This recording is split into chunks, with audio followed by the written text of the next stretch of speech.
Today on the LA Food Podcast. It's Halloween, dear listener, but the only thing scary about today's episode is that you've somehow let us reach the milestone of 150 shows.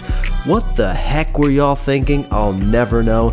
But despite your poor judgment, Father Sal and I have a very special episode for you, our first mailbag episode. Many of you submitted questions, and it was a true Sophie's choice picking the final run order. We're going to talk about meals we felt peer pressured into liking, foodways that are undercovered by LA media, what we would do for restaurants as LA mayor, and much, much more. We even answer some personal questions that really put us on the hot seat. Spoiler alert, you may or may not be getting some online dating advice from Father Sal. I'm so sorry.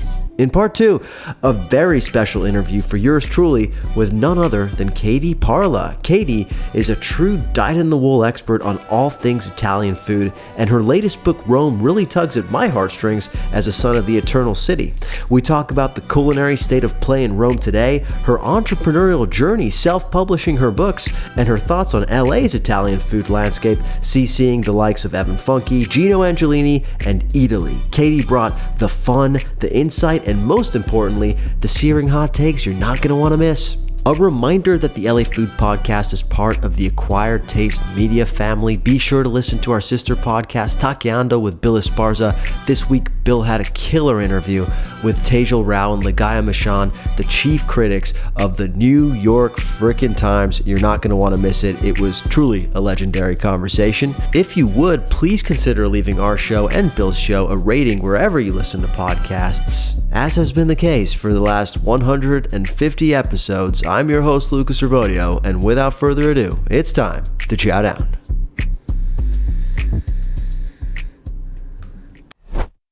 The LA Food Podcast is presented by The Lonely Oyster. Unwind at The Lonely Oyster's Echo Park Night Watch. Did you know that every night is industry night at The Lonely Oyster, dear listener? Stroll in after 10 p.m. nightly for a one-of-a-kind experience designed for the night owls and hospitality pros.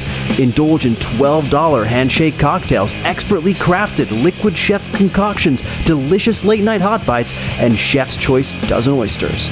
More than just a place to unwind, The Lonely Oyster warmly welcomes industry professionals, providing a space where like-minded individuals can connect, relax, and enjoy the camaraderie that comes with the late-night scene. Whether you're looking to kick back after a long shift or simply enjoy the vibrant atmosphere, late night at the Lonely Oyster is the perfect rendezvous for those who appreciate good company and great food and drinks. Don't miss this nightly affair and let the good times roll at the Lonely Oyster.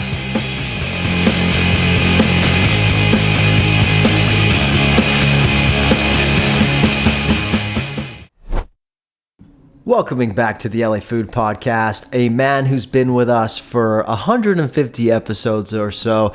It's Father Sal. Father Sal, how you doing, buddy? 150, man. That's fucking crazy. That's wild. That's a lot of episodes. It's not. I never pictured we would be here when we started. When I was on the roof of my condo in Seattle talking to you on what was then not even the podcast. It was the weird Amazon radio app that went nowhere that you thought was going to blow up. Oh, yeah. Great instincts right off the bat by you. And now look at us. Look at us, man. 150. Well, also, thank you to you, dear listener, for sticking with us, whether you joined yesterday, this is your first episode, or if you've been with us since our first episode in which we recapped the menu. Is that what we did, episode 1? No, episode 1 was James Beard Awards. Episode 2 or 3, really early on, was the menu. That was a fun combo. That was a good time, man. Can I ask you, not to be too navel-gazy, but what's been your favorite episode? Oh, shit. Dude, it's got to be Bill Esparza versus Vias, man. I will every so often actually go back and listen to be like, wow, I think we had like actual smart takes here. We said smart things. I often don't feel that way after we record, but and also that was such like an interesting sort of just dynamic generally. And now, of course, Bill is part of the Acquired Taste Media Network, so kind of crazy how that conversation, where we were then to where you are now, kind of played out. It is crazy. I mean, it's super masturbatory to say. I think it really had, more to do with the meatiness of the topic, why that's my favorite episode, not so much our smart takes, if you want to call them smart. That was a really interesting one. I'll put it in the show notes in case anybody missed it. But look, that's enough navel gazing for today. We don't want to be giving our listeners the ick 150 episodes in. Also, we learned last night that it's possible for men to get the ick. Did you know that? I feel like I knew that. I knew that. I agreed with that concept. Yeah, my wife had told me that it's not possible for men to get the ick, but last night we went to River, a meal we will be recapping shortly with our friend, and he confirmed actually that from firsthand experience, it is possible for men to get the ick. Anyways, let's dive right into recent eats because we've got a killer episode today. It is our first ever mailbag Q&A episode. But before we get there, Saul, let's talk recent eats. Maybe let's start with the ones we had separately because we had a couple together. What'd you eat this week, buddy? The two big things that stand out, I had a friend visiting from the East Coast, guy I grew up with, and I wanted to show him around LA. So had a taco crawl, had to take him around town. We hit Marisco's, Tacos y Birria La Única, Sonora Town. That should sound familiar. You took me and Emily on those same three spots. Yep. And then I was going to take him to Leo's, but then we called an audible and went to Mercado La Paloma and hit Chichen Itza and Comal. That's so smart. And it was just a very good time. Just really, really good. I mean, the whole Bosch line we would have loved to hit. It was very long. We did end up having Leo's. Was it like later that night? Actually, I think we did. Wow. So almost Leo's is like part of because we went and watched the Dodgers game at All Seasons Brewing and then swung by the Leo's taco truck nearby. The costilla taco at Comal. Yeah, I'm a fan. That's the steak with French fries in it and salsa verde. Very, very good. And I'd never had Chichen Itza's Conchinita Pibil, which was also a great little bite. That's legendary, man. That's what put Chef Gilberto on the map before Hobosh. Exactly. Yeah, and it's still, I mean, I'd heard about it for a long time, obviously, but I'd never had a chance to go, and it was cool to finally check it out. And then I tried two homes. I don't know how to say it. I think it's French. Two homes. Yeah. Two homes, which was in Englewood before a Clippers game that we went to, like West African / Pan African. Very, very good. Very good time. My only note was, and we didn't, to be fair, we did not get the habanero sauce on our jollof rice. But across the board, I was like, they could have cranked the heat. I would have liked more heat cranked across the menu, but otherwise the vibe was great. The service was great. The food was really, really good. I'm like really impressed. That is quite a deep cut that I've been meaning to get to for a while. I had their food at EatsCon a couple years ago. I've still not been, and it's been on my to-do list forever. I've just not had a reason to go. I am actually speechless that you made it to a spot that I actually want to go to and not just some random place in your neighborhood. Yeah, I mean, well, what I've learned is that might be the pre-Clippers game spot, right? So when me, you, and our friend go for maybe the San Antonio Spurs this coming March, we'll swing by. That was a really good pre-game meal. Other spot though to consider is Sunday Gravy, which is fantastic. Our friend, however, is gluten-free, so that might not actually be in the cards. Is he gluten-free? He's allergic to dairy. I don't think he's... That's the same thing. No, it is not. I don't think he's gluten-free, but he might be like gluten sensitive or something, like aware. Actually, dairy might also be a problem at a red sauce Italian joint, so maybe we should go to Two Homes. I think Two Homes might be the spot. At least for this season. Each season we choose a new spot to go to before games. Yeah, and we only dine in Inglewood once a year. No more. Just kidding. Me, what did I have without you? I went to Onajok Thai Taco Tuesday for the first time since the remodel. Gotta say, remodel turned out beautiful. They've got like an entire new dining room there. We had a reservation, so we didn't have to like wait. You can get a reservation these days. We sat out in the alleyway, which I still think, even though it's a beautiful remodel inside, the alleyway is just a special place to sit at Onajok. And the menu was, all the usual hits. It's no longer written on that butcher paper board. It's now like a menu at the table that you can order from. And we got the grilled cabbage, which is always one of my favorite vegetable dishes in the city. The striped bass taco was a must. The other taco on the menu was carnitas taco, but they were out of it. We fired the tostadas, and they were all just lights out. There's the Chinese sausage one, which is like... Didn't know this could work as a tostada, and it very much does. And then, of course, there's the fried chicken, which, is something that you always have to order. And you know what, man? I recently posted something on Instagram where I was talking about the restaurants that could have gotten a Michelin star. and Yep. or not a Michelin star, been in the Top 50. Top 50, Yeah, top exactly. 50. And I mentioned Onajok, and I got some people in the comments being like, Onajok's one of the most wildly overrated restaurants in the city. They're, like, I went there the other night, was so underwhelmed. If you're underwhelmed at Onajok, you have a problem and you're doing it wrong, because I think it's a restaurant that consistently only gets better. If you like Thai food, your problem may be you just don't like Thai food. That may be the problem, because if you like Thai food and you like people using excellent ingredients and you like drinking fun wine, there's just no reason why this shouldn't be a restaurant you like or feel underwhelmed at. So sorry if I get a little bit passionate, but that's how I feel about it. I think I was surprised to see that response also when you named them as a potential top 50 option. Again, it's top 50 North America, and so I could see, like, I mean, that's a high bar. But yeah, I want to make it back to Thai Taco Tuesday. If you recall, I tried to go literally the day they announced that they were shutting down for remodel. So it felt a little, felt a little cock-blocked by that, so to speak. I'm really excited to go back. Did they do anything with the alleyway? Or is that just the same? As the alleyway looks the same. It's all white tablecloth now, and I can't remember if it was white tablecloth before that experience. But it feels like the same good old alleyway. They're not like cooking out there, at least not this time they weren't, and in the past they have been cooking in the alleyway. Although actually I don't think they've really done that in a minute. So it's just a really great experience. The service was on point. I actually met Chef Justin for the first time, and he was like literally as humble and nice and chill as you could be for someone who's won a James Beard Award, which is just so refreshing. Do meet your heroes, folks. Well, glad to hear it, and yeah, jealous I missed this one. Got to make it back. Well, let's talk about the meals we had together. First, I want to give a shout out to Cafe Triste, which means Cafe Sad. It's in Chinatown. It's owned by the Psychic Wines people. It's like a couple doors down from where Le Sorted's is. You and I went for a meal before we went to Adam Reiner's book event at Now Serving. So how would you describe the setting at Cafe Triste? I mean, it was, to me, very reminiscent. This like chill wine bar with like a 5-course menu of like small interesting plates. It's the thing right now, right? It's Baby Bistro, it's Bistro Blue, which we still haven't tried, which I would love to try, and Stir Crazy. Like, I think it's just kind of like the particular energy that seems to be drawing people out. Like, it's like, hey, you don't have to think too much about what's on the menu. You're going to get some really good creative items. But it was like, low light, very chill, very, very good and friendly service. Nicely designed. I mean, the difference with Baby Bistro is Bistro has like the house vibe. Yeah. This is a more like standard like cafe experience. But we fired the menu, and man, the hits kept coming. Yeah, we fired them. It was like a short menu, so the only thing we didn't order from was like their little snack section. But that was like Torres chips and olives and almonds, so I don't think we really missed out. There was a rockfish crudo. There was a beautiful bitter Treviso salad with this like cornmeal crumble on it.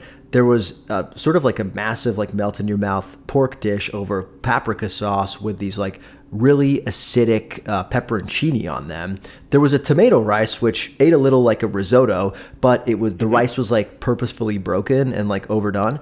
There was a nice little acidic fennel slaw in the middle of it. We got a beautiful quince burrata dish. Saul learned what quince is for the first time. I think I've had it before, just to be clear. I couldn't place it when we read the menu, and I was like, which one is quince again? No, that is not what you asked. What you asked is, can we get the quince? Oh, yeah, that's right. I'd probably did say that. Look, I never suggested I'm a smart person or a knowledgeable person. Just have good taste. You can do both. Yeah, you can do both. You can do both. And by the way, I think that quince dish might have been my favorite bite, I think, of what we had. Yeah, interesting. The last dish I'll mention is we got the like poached shrimp that was served with like over this like green Thai sauce, little dollops of passion fruit over the top. I have to say, I've been to a lot of these like, cool casual wine bars that you're describing, like the Baby Bistros, the Stir Crazies, the Sam's places. There's a couple I'm missing in the like punch card collection, like Cafe Etoile and stuff like that. But I have to say, of all the ones I've been to, this was the one I was most impressed by. I think it may be because it's flown so under the radar. I haven't really heard that much about it. I was expecting it to be down the middle, well executed, like farm fresh food, like a Sam's place or Stir Crazy, more so than like the crazy Baby Bistro. But I feel like this perfectly bridged the gap between the two, where it was like, yes, that farm fresh, simple, like crushable food next to like delicious wine, but there was just enough intrigue with dishes like the, shrimp with a little passion fruit on top that it kept me coming back and introduced me to some combinations that I thought really worked. Yeah, I totally agree. I mean, the difference I would say relative to Baby Bistro is I did feel more ambition in what Baby Bistro was doing with its food, and to like, really great and sometimes not so great effect, but mostly really great. And this was just like, reliably every bite is like a satisfying and homey and delicious bite.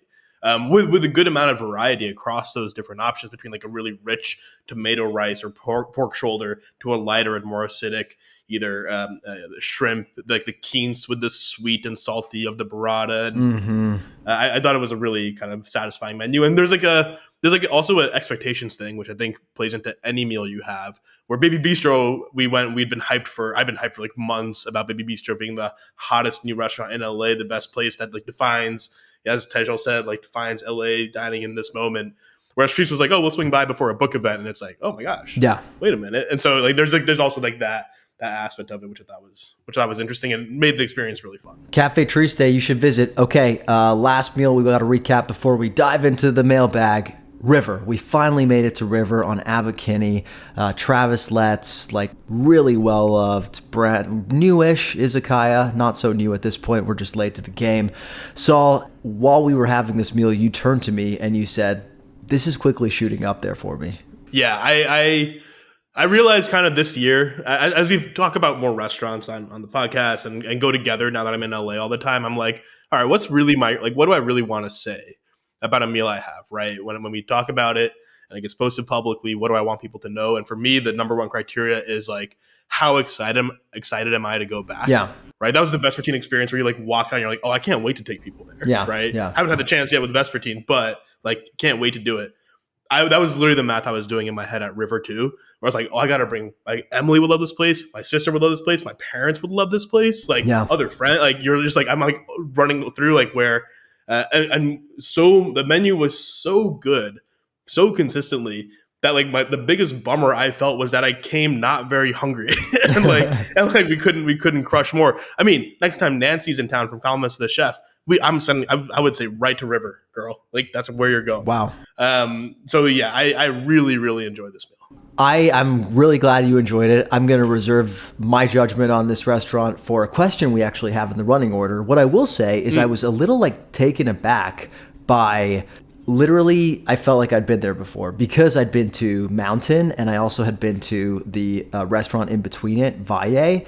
I was honestly just like impressed that they kept it so similar. It felt like they just brought like Mountain back from the dead. Like if I close my eyes, I could have been at like my wife's birthday party in 2018 whenever I took her there for her birthday dinner. That was my spatial experience, but I'll save the food answer for a little bit. Okay, let's get into the mailbag. Saul, this is our first one, 150 episodes in. Why have we waited so long to do this? I'm not sure why you're asking me that. This is your fault. Emily has been literally begging us to do a mailbag for like 6 months. I definitely mentioned it. I've always also been nervous, like who's like, are people going to ask questions? And I was really pleased with what we got.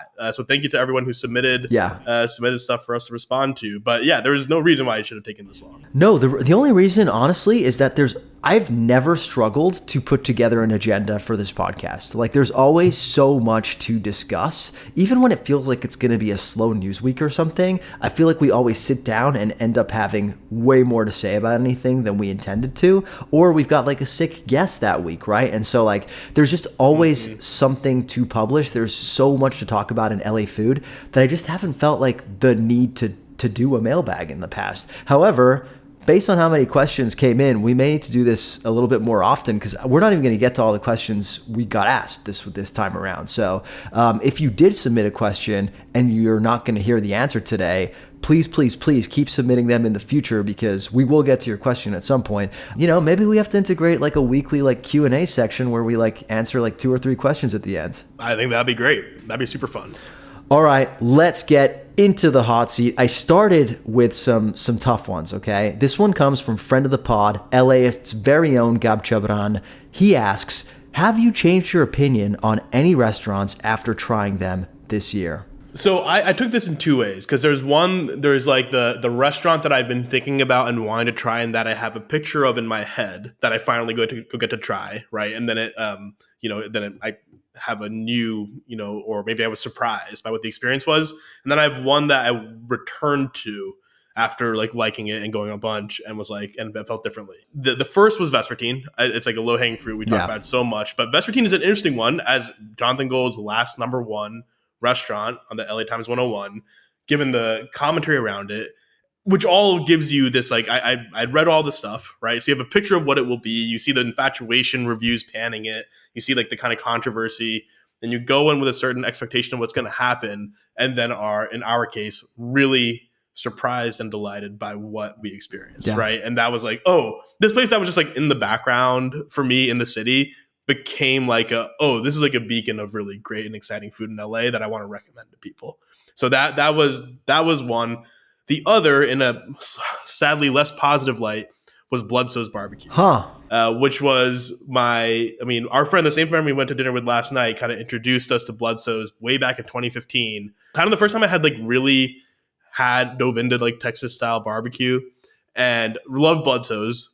And still love barbecue of all types. I went back after moving, and after maybe like 5 or 6 years, and it just was a different experience, right? It seemed like it had kind of corporate ties a little bit. The brisket, we got like one slice, or 2 slices of brisket, and it was still very good. But just the experience and like the way I had associated different moments and memories with the restaurant felt different going back. So those are my 2 thoughts here. Those are good ones. I had thought about doing Vespertine too. I'll give a positive one and a slightly less positive one too. On the positive side of the house, for me, it's got to be Birdie G's. I'd been to Birdie G's like closer to its opening. I went again like a couple years ago, and always thought it was like pretty fine. Like I just thought it was like nice, like seasonal, like California food with a little bit of like a Jewish twist, and never really thought like this is a restaurant I really, really like want to take people I love to. But earlier this year, I went back to try their like hot new burger, and we ordered a bunch of stuff around it with friends. And I don't know what it was, if it's because they've got like a new CDC, or if it's just because my mind has changed and my palate has changed, but just everything they do at Birdie G's is done with such care and attention. And yeah, obviously it's a Jeremy Fox kitchen, so there's like incredible attention to produce and sourcing and stuff like that. It just really matched up with how I wanted to eat in 2025, the year of our Lord 2025. And so that was a restaurant that I went to earlier this year. And then when my parents came to visit, I was like, we're going to fucking Birdie G's. And that's a big swing, because telling your parents you're bringing them to like a California Jewish Midwestern fusion restaurant is not something that's going to get them excited off the bat. But my dad loved it. And for my dad, this like guy from Rome, to love a restaurant like that, it means that it's universally enjoyable food. On the less positive side, it actually happened with my burger journey. So the one time I had been to Pine Burger in Pasadena, I had really, really loved it. I still love like the old school vibes. Like you walk in and you feel like you're transported to like the 1950s. They've still got like the old cash register and stuff. The griddle feels like it's been the same since like Eisenhower was in office. I remember the burger being like perfect. Like I just remember it, like I idealized it in my mind, right? Like the construction, everything stayed together. All the individual elements were like simple but well done and executed well. Lettuce was crispy, tomatoes were juicy.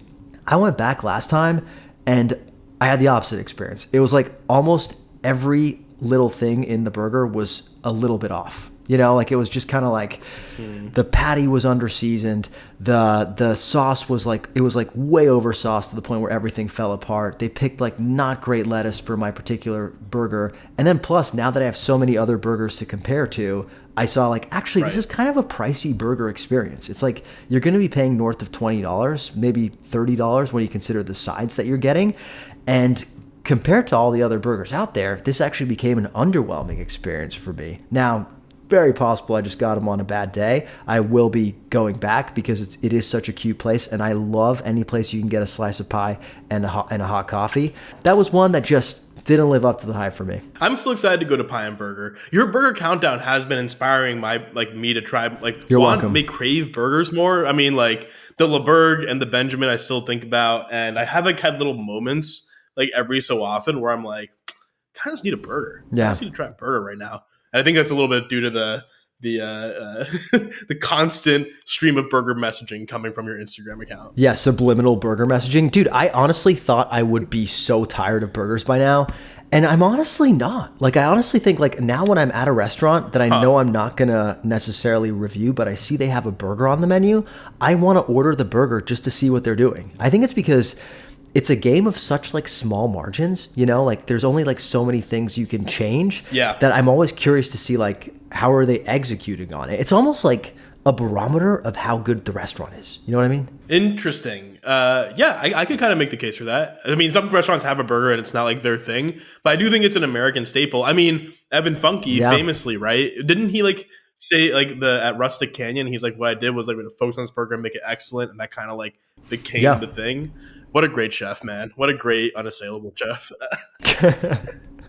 Well, it's funny you say that because our interview today is with Katie Parla, who I absolutely adore, and we get into Evan Funke conversation. So I can imagine you're gonna want to stick around for that. All right, next question. It's from documentarian extraordinaire Robert Haleblian, and he asks, a meal you felt peer pressured into saying you enjoyed, but deep down didn't move you. Saul, what you got for us? This one I feel bad about, man. I know what you're gonna say. You think so? Well, I have two potential answers here. I have one that, all right. So the answers I wrote down was Baru. That's what I thought you were gonna say. Yeah, that's what I thought you were gonna say. Yeah, you knew that.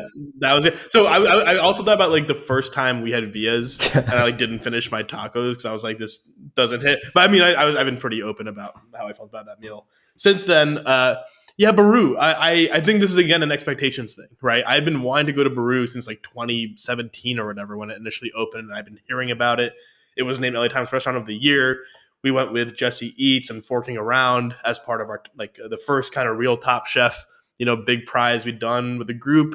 And it was good, to be clear. But like I was thinking what ended up being like Cato level food or like other kind of like, oh, I'm like truly surprised and delighted here, where I was like, this is all very good, and that's great. I don't really remember too much about that meal about less than a year later.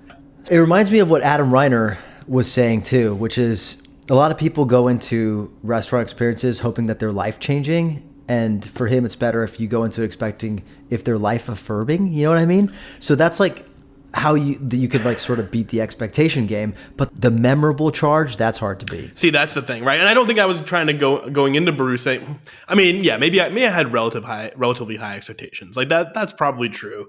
But yeah, usually with a meal that like I said, on the scale of like I'm rushing to go back, like literally, I may have described this before. For me, it's either like tried it, don't want to go back. Or like it, I could end up going back, but I'm not in a rush. Versus I'm rushing to go back and really thinking about when I can go back again. Brew was on the second tier of that, where it was like, cool, probably wouldn't be at the top of my just due to my and our experience. Like I wouldn't put it at the very top of everyone's recommendation list. But if I have a friend who I knew was into that style of cuisine and fermentation and stuff like that, of course I'd say like, hey, you should check this spot out. But it just didn't. And also, of course, at the table, I'd be like, damn. Like, everyone's talking about how fucking good everything is. And, like, and to be clear, I thought it was good. I just, like, didn't leave, like, super, super hyped. I feel bad. Yeah. This is a trap question, Robert. Don't appreciate that. But it's a good. No, he fucked us. It's a good question, though, because it's a real phenomenon that happens. I thought this was going to happen to us at Quarter Sheets. Oh, really? I thought I wasn't going to be super hyped because I'm not a huge Detroit pizza guy. And I thought I was going to have to go and be like, like so good, right? But no, that truly hit. That truly hit, and I truly can't wait to go back. For me, dude, the answer to this one is last night at River. Like, this was one. No, dude. No. Yeah. I mean, here's why, okay? I'll explain it. Let me caveat this before people lose their fucking minds. I think I fucking know why. No. I swear to God, it's not that. I swear to God. Although I will love it if they lose their minds and go on a rant about how I'm a danger to society or whatever the fuck. But here, I think it literally has to do with the fact that I liked the meal. I liked everything we ate. And we ordered a lot of food. We ordered pretty much something off of every section except the ramen section of the menu. There was not a single bad dish, truly. Like, if anything, they were all tasty and interesting in their own way. I just couldn't shake the feeling that for every single individual item, whether it was the hand roll, whether it was the dumplings, the gyoza, whether it was the karage, whether it was, a broccolini dish, I had something similar and better elsewhere. It was just something like, this felt like a place where I could get an 8 out of 10 of all those things, but nothing quite rose above that for me, if that makes sense. And this is not to say I didn't like the meal. It's just it's a restaurant that certainly I feel peer pressure into saying I like, because you fucking loved it and Bill Addison fucking loved it. But deep down, was I moved? No, I wasn't moved. You've had a dish as good as that roasted oyster mushroom with miso sauce. You've had that dish better somewhere else? I've had a roasted mushroom dish that I was like, fuck, I can't wait to have that dish again before. Over that one, yes, I can think of it specifically. It's not the same dish by any means, but if I'm thinking of a mushroom dish I'd rather have the mushroom skewer at Pavel. Still, I think they're significantly different dishes. I think this, and again, I'd also knock on to Mountain or Valle. So this is my first time eating Travis Lett's food, and I find it hard to. I think I disagree with you. I mean, I do disagree with you on this. I'm peer pressuring you yet again. Also, because me and our friend, we're both I mean, I love also how vegetable forward the whole menu is, and how much thought and high level execution goes into every vegetable. The gyoza were really fucking good, my guy. Like, those are really good gyoza. So anyway. This question isn't supposed to prompt the argument. No, all questions are supposed to prompt arguments. Okay, that's the way the mailbag works. Look, this is just my feeling, and I don't want the aggregators to say he said it was shit. I like it, right? It was good, but it didn't move me in the way that I felt peer pressured to say it moved me. Fair enough. Can't argue with bad opinions, bro. Can't argue with them. You gotta let them happen. All right. I mean, of course you can. From new friend on Instagram, Foodmento, what are some food items in LA that are great but not talked about much in food media? Any ideas? I had a couple. So to me, there's two categories of this. There's one, like the pure sleepers, right? That maybe a spot that, like a neighborhood spot that you love that just doesn't get the shine, even though I think if you were to get its food anywhere else in the city, or if it was in the right place, it might. So like the sleeper restaurant. And then to me, what I really thought about was like the post-hype sleeper, which is the restaurant that may have had its hype and may have had its day, but that was like years ago now, and we've forgotten and don't talk about how good it is, and it's an institution. There's a lot that fit into that category. For me, just because I've had them recently, the two that came to mind: Holy Basil Pad Grapao, one of my favorite lunch items of the year. I've talked about it before. Holy Basil was like a Jonathan Gold restaurant. He gave it a really strong review. I remember there was a lot of hype around it, kind of a little while ago. And it's, to me now, it's just like churning out good meals, churning out great Thai food, churning out like the same stuff. They've obviously expanded now to Maidan Market under a different name. That's a different concept, I believe. But like, to me, I'm like, Holy Basil's just there being great all the time. Yeah. As is Salt's Cure, as is Breakfast by Salt's Cure. We're just like, hey, that's just like the oatmeal griddle cakes at Salt's Cure. They hit every fucking time. Yeah. Like, they are one of the best breakfasts you can bring someone to in the city, in my opinion. But it's just kind of like there, right? Even to some extent, and maybe I'm wrong about this one, but to some extent, to me, Sonora Town like had a moment. Yeah. Now quiet. They still get on the list and stuff, but like, to me, it's like those kinds of places. Tacos 1986. I know people don't like it as much. It had its moment of hype when we were still living here. Go back and it's like, shit, this is still pretty fucking good. Yeah. This is like a good spot, but it's like a post-type sleeper. You had an interesting interpretation of this question, which I appreciated. You went more with like restaurants. I went more with like type of food. I will say you were wrong on one count, that Holy Basil was a Jonathan Gold restaurant. Considering Holy Basil opened in 2020 and Jonathan Gold died in 2018, okay. I'm not sure. Did he do it from the grave? I don't know. So this is my memory played it. I could have sworn he talked about it. You may be thinking about Night like or Night Market, maybe? Night Market. That's really funny. When Shout out Jay Gold. Sorry, you would have loved Holy He Basil. would have. That's what I. He would have. He would have loved Holy know. Basil. Yeah.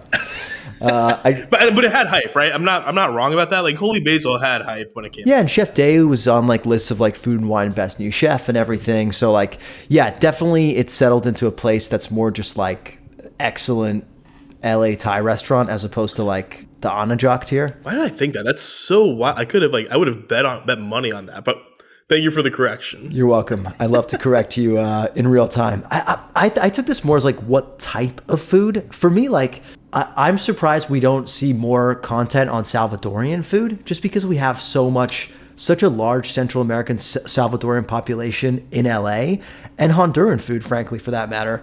Like there's definitely lists out there. I know Bill Spars has done a lot of work to highlight this type of food. I know also a couple years ago, LA Taco put out a list by, I believe it was by Eric Valle. He wrote a list that was like 10 great Salvadorian restaurants from a Salvi, right? And other than that, though, it's like not in the conversation. There's not a Salvadorian place that people really gravitate towards. There's one on the 101. I think it's Delmi's Pupusas, but to me, Delmi's Pupusas feels like the one that like white people happen to know because it's at the Atwater Village Farmers Market. You know, like I would be curious to know like what actual Salvadorians think of that pupusa. So to me, it's like Salvadorian food. That's one area I think I'd love to see food media expand on. That's a great one. That's a great shout. Got pupusas, like a pupusa stand pops up down the street every Friday, like on my block. We had like there was the pupusa stand right by the We Got It, the former We Got It Mart. R.I.P. Right, like there was a really good Salvadoran restaurant that you and I actually went to that was not far from our office when we worked together. I don't know if you remember this. It was like but I feel pretty confident that it was like what street was it on? It was on Vine. It might have been, but anyway, there's they pop. You're right. Like this is a cuisine that like kind of permeates the city in some way, and that you don't see talked about too often. Yeah, I'm wondering if I'd be curious to know like is it because there's only so much room between a really great pupusa and a normal pupusa? Like, is it kind of one of those like really high ceiling, but also really high floor foods, you know, that like doesn't need that much coverage? Like you can get like a really good pupusa in most places. I'm not sure. I don't know the answer to that, but there's gotta be a reason for this. It may have to do with like lack of Salvadorian representation in food media, but I'd love to see more of that because it's one of my favorite things to eat. And I'd be interested in learning more about it, frankly. All right. From MT Bradner on Instagram, this is a super low stakes question. You are now mayor. How would you make running a restaurant more feasible / doable in LA? Saul, what's your $1 million policy? What's my plan? $1 million is going to solve this. That's all we need. Well, I will say, look, I might be kind of extending my power as mayor here, taking after sort of the trend in the country. I'll be going very authoritarian with my regime. Hashtag no kings. Hashtag no kings, baby. So I a couple things that come to mind. One, and most top of mind, was sensible zoning and permitting reform to allow for mixed use development, meaning like restaurants and residential can stand up next to each other more easily, more ease of opening, even things like extending permits for farmers markets and like, you know, just making a city that is more vibrantly allows restaurants and food places to open across the board. Because I think that's really cool. I think like having neighborhoods where you can walk to restaurants very easily is very cool. And I don't know if that's really the case in a lot of the city.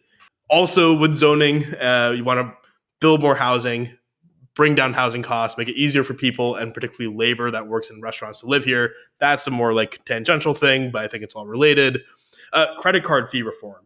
This is one that we talked about. That's great. Earlier this year, I think, or maybe last year. Last year. Yeah, this is one. This policy and my next policy are two like other industries or related industries kind of fucking the margins for restaurants in ways that I think really difficult / impossible to address that I could not address as mayor. Probably, I don't know. But credit card fee reform is one because I think that eats so brutally into restaurant margins. Yeah, and two, I want to take state control of delivery apps. No more delivery apps. We're taking this is over like a full ass platform, bro. Yeah. I'm running on this, dude. Like literally, we are like the from everything from like making sure delivery drivers are treated and paid well to restaurants are not getting fucked over. This is gonna be a public service system so that people can access food across the city with ease, but at lower Wow. costs and such that the restaurant gets paid more. I don't know if this is a good idea in any way, but I'm like, fuck. Like, we need a delivery app solution. This is a problem. It sounds like you're making like Soviet mates. Yes, I went from like reasonable like neo-lib abundancy style like zoning reform policy to like we're taking over the state, we're taking over the sector. This is now a corrupt oligarchy. Not corrupt. We're gonna run it right. We're gonna run it. Singapore. We're going Singapore on this. They all start that way. It reminds me of what Zoran Mamdani is proposing with like city-run grocery stores in terms of like, city or state-run delivery apps. Do you think city-run grocery stores is a good idea? I truly don't know. I don't. Yeah. I don't know. I don't know the answer to that. I feel like the city could have a competitive. I mean, no, this doesn't really work. But like imagining, because the difference with the grocery stores is that he's obviously not allowing only city-run grocery stores. He's just saying, hey, we're going to have city-run grocery stores with affordable groceries alongside your Trader Joe's and your Whole Foods in the city as well. So maybe it's like the City of LA delivery, where if you use us, it'll be somehow cheaper. Somehow we will make it cheaper, and we won't fuck over restaurants, and we will pay people fairly. It's a fantasy policy, sure, but I would love to figure out how to do it because I think delivery apps fuck restaurants. They isolate people. They make us both less healthy for less good food, really. And I think it does. It's like it's just bad for the ecosystem. Now, understanding delivery might always have to be a key component of restaurant revenue models. Of course, but can we do it in a way that like serves everyone better and doesn't enrich the middleman, so to speak, as much? Very interesting policies. Frankly, I would vote for you just based on your charisma alone. All right, we're moving on to the next one. From Kumo and wait. What were your answers? What's your answer to that? You want to hear me? Yeah, you gave like 18 answers. I gave 4 answers. I have a very solid platform and very clear message. What are yours? Honestly, I was just going to kind of like +1 an idea we talked about, I want to say last week, which was that provision that like licensed approved architects could fast track permits themselves. I would just extend that basically. Like I would just say like get architects to become like notary publics for zoning permits, right? And have those like taken care of on an individual basis by the licensed architects who can become part of like the restaurant build out team. And I think that would just cut down the process altogether. The one question I have on that is like, a lot of these zoning things exist so that like there's opportunity for public comment from the neighborhood, so that like you're not opening like a one oak in the middle of like a residential Sherman Oaks neighborhood. However, I kind of want to say fuck the neighborhoods, Well, first of all, that falls under my zoning and permitting reform like vertical on the platform. So it sounds like you'll be working for me, which is great. You'll be a great little policy lackey in that zone. I love you to run with that. I mean, there's also a general thing around like who typically comes out to public commenting and gets like either has the free time or the awareness to go do it. So there's a whole also question of how public comment works more effectively and equitably for folks. I like kind of agree. You agree with the fuck the neighborhoods take? I don't want to fuck the neighborhoods. I want the neighbors to be happy and healthy, and sometimes they don't know what's fucking good for them, so I will fix it. It's true. Authoritarian regime. Let's go Kings LA.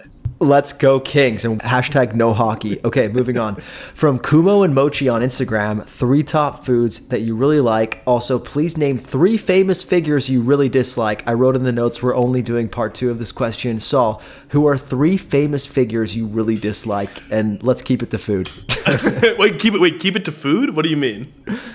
Yeah, like who are 3 food adjacent personalities you really dislike? That's not how I prepared for this question. I'll give you a couple food names, but I also I took this broadly, and I have a lot of hate. All right, give me your broad answers. Come on, bring it. Number 1, Elon Musk. No further. Anything else needed? Number 2, Jason Tatum, forward for the Boston Celtics. The most embarrassing, annoying dude ever. Fucking, he wins a championship and begins aping other stars like Kobe and Kevin Garnett to sound like cooler and more legit in just an incredibly cringy way. No respect for him. Deeply hate him. He doesn't really do anything that bad, but he's just annoying to me. So he's out there. Dave Chappelle, that's more of like a disappointment thing. Dave Chappelle used to be funny, got super weird with fucking cancel culture, and I just want him just be funny. Yeah. Stop talking about like the same shit over and over again. You're supposed to be creative and interesting. You're not making good jokes. Be funny. Be funny about things. That's all you have to do. And finally, last one here. This is not a hate. This is a conspiracy theory. Oh shit. I don't think that Travis Kelce and Taylor Swift fuck. I don't believe it.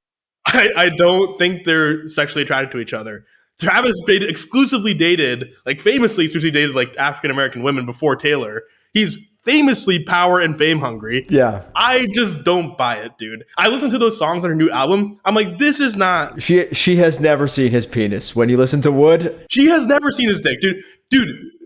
And by the way, you know that too because one, she's written like kind of romantic and sexual songs in the past. That song she wrote about Charlie XCX, that was the most sexually dynamic and intense song of the entire album. And I think that's really notable. Of course, it's like a diss track, but you're like, oh, she has more passion for this than she does for Travis Kelce's dick. And I think I know why.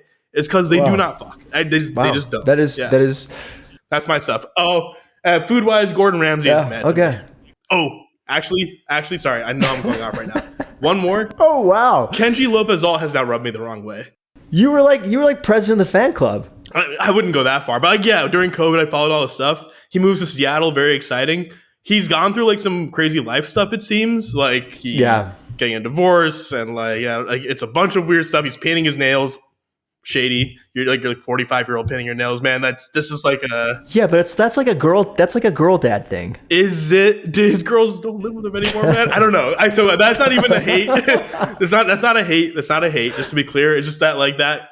You asked for food stuff. I did not have the last two on my list. Gordon Ramsay, and Kenji, I'm just squinting at.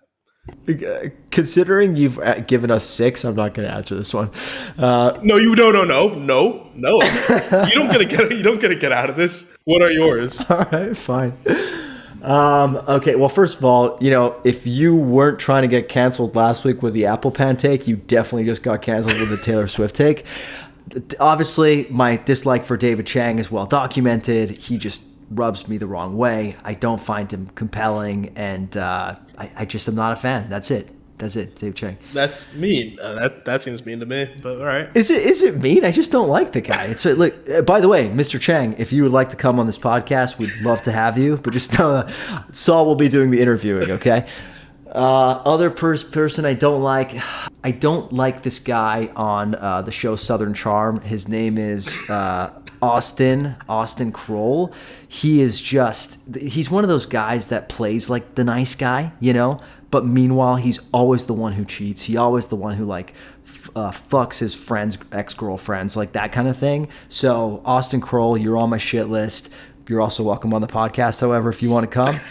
And then final answer, I mean, there's the central defender for AS Roma, Mancini. I forget his first name. He doesn't deserve to have a first name. He is the most troll of a player ever. He just rubs me the wrong way. If you ever watch an AS Roma game, look for number 23. He's got a mullet. Maybe I hate him because I see myself in him, but I just hate the man. Is he still invited on the podcast though? Or is he invited on if you'd like to be? Signor Mancini, you are also invited on the podcast if you would like to be. Just to be clear, Jason Tatum is not welcome on this podcast. I will never speak to him. He'd be so boring, just plagiarizing some other famous Kobe quote. Be your own man. Jesus Christ. No, he's like the most Gen Alpha star out there, if you know what I mean. Okay. I don't know what you mean, but keep going. You know what I mean. Okay. We're going to move on. We've got to skip a couple questions just because we're going long here, but I want to get to some questions that I know you're going to love, Saul. The next couple are from someone who often messages us on stuff, so I want to make sure we get to her questions. It's more for Sandrice on Instagram. Saul, if you could design a Top Chef challenge, what would it be? Oh, this is like such a good question. So much so that it's like almost too big of a question. Like I would want to design an entire season of Top Chef, right? And everything with it. I think basically Top Chef has done what I feel are some of the most interesting and exciting ways of doing challenges. Like I really love, like, for example, the in the Portland season when they went out to like a native land and were taught how indigenous ingredients can be used, and then did surf and turf with indigenous ingredients. That was really cool. I personally really like when they have to come up with a concept for like when they did the restaurant wars in LA All Stars, right, season 17, and it was a 2-part basically thing where they had to pitch a restaurant, kind of like they had to do a Next Gen Chef as well. And I wonder if if there was like inspiration there. They had to pitch a restaurant, and the best pitches became the Restaurant Wars restaurant. I thought that was really cool. That literally resulted in I think Gregory Gourdet had been working on Khan for a while before then, but he pitched Khan, executed it, and then a couple of years later, it's a James Reed Award-winning restaurant. That's the coolest thing to me. I also really like, and they haven't done this in a minute, they used to do stuff where it was like, this in the Boston season, where they were like, they went out to like, hey, there are a bunch of famous authors from Boston. Here are like a book each, and you have to be inspired by the book, like the literature and the art, and come up with a dish. Look, there's aspects of that where you come up like it's like BSC narrative stuff that you just like work backwards and do. But I still like the prompt. Emily really likes those prompts too, where it's like, oh, take an emotion like anger or hate or envy and cook against it. Yeah, I find that very fun. So I'm not giving it perfect, but like there's a world in there where I like the super creative and abstract prompts, and I like the super practical and deliver a concept that will work prompt as well. So not a great answer, I guess, because I'm not giving a specific one, but I would do something like that. One of those two things. What I'm hearing is you would be more an elimination challenge guy. I think I would be more of a quick fire guy, because I really gravitate towards like the movie integration challenges. Like, for example, I loved that Fast and the Furious one they did. That was like a time challenge. That was an elimination challenge. That was an elimination challenge. Oh, was it? Yeah, elimination. Oh, was it? Okay. So when they do that, like Mission Impossible, Jurassic Park, and Fast and Furious, those were all elimination challenges. Yeah. Oh, yeah. The Mission Impossible one I remember. But the one that I would love to do, I would have loved to do a Squid Game one where... the idea I have for the Squid Game one is everybody just dies. No, I'm just kidding. What the idea I have, what's the game? Is it red light, green light? Where like a red light, green light challenge where you have the actor and you can only cook. And Tom Colicchio's at the top of the kitchen with a gun, and he's like, "Stop when I say red light." Yes, and it's basically whoever finishes the dish first. Ooh. While playing red light, green light, and has to make a good dish, of course. So that's what I would have done if there was a Squid Game integration. I like it is really fun to think of like movie themed challenges, right? Like, that's an Ocean's 11 challenge where you have to steal all your ingredients, from Whole Foods without getting caught. It's after hours at Whole Foods. You can only cook with what you steal without getting caught. Yeah. What's the Anora themed challenge? I've never seen Anora. You tell me. You know what Anora's about, though. Come on, don't do me like that. Yeah, no, you tell me though. I'm not falling for this trap. Tristan's hitting the pole for ingredients, dude. Dude, honestly, I could see him having moves. He crushes. He's good at everything. I'm sure he'd crush it. Yeah. All right. What's also from More for Centuries? What's missing in food/TV competition shows? You go first on this one. What's missing for you? I think like a new format that sticks. Like we've had some shows attempt new formats, and I feel like there's not really been one to actually stick since like MasterChef. Like it feels like every fucking year we get one on like network TV that's like Next Level Chef, or there's a Rat in the Kitchen, or Secret Chef on Hulu, right? Yep. And they all just feel so AI generated and like out there that like I feel like we're ready for a new concept that actually sticks. I wouldn't count Next Gen Chef as that because it's basically just the Top Chef format. It's slightly different. I think it's different enough for me to be a fully new idea. Of course, there's a lot of overlap. I recognize that. Yeah, I guess you're fair, right? It's really a Top Chef offshoot in a way versus like an entirely new. Yeah, like the things that have stuck. Tournament of Champions, right, from Guy Fieri. That's one that's new that stuck. Yeah, but you're right. Otherwise, it's the Top Chef, the Iron Chefs, the Master Chefs. Though I never was a Master Chef guy that much. No, I early seasons I watched Master Chef and it was good, but I don't know. After you watch enough like everyday cooks. and compare them to like professional cooks. Yeah. It's like watching college football versus pros. Like you can't, once you like go pro, you can't keep watching college football, in my opinion. Yeah, I mean, and even the amateur chefs, I don't even think are like at that level. No, I think this is a good take, and I think also sadly, like there have been good concepts that we've lost. 5-star chef coming to mind, where it's like this could work. Why can't we? It'd be really cool to stick with something like this as an idea.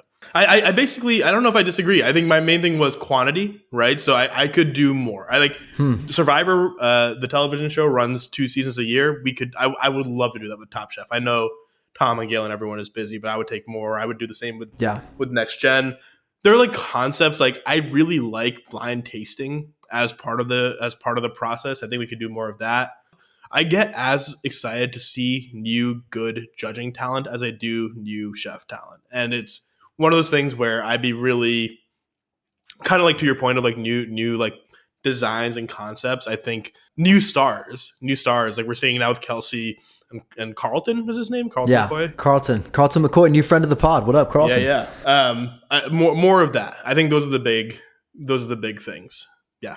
I just had a brilliant idea. You know how like, you know Love Island? Yes, I do. So a part of Love Island is like every episode or every other episode, they play a game, and it's like a ridiculous game that forces everybody to like make out, right?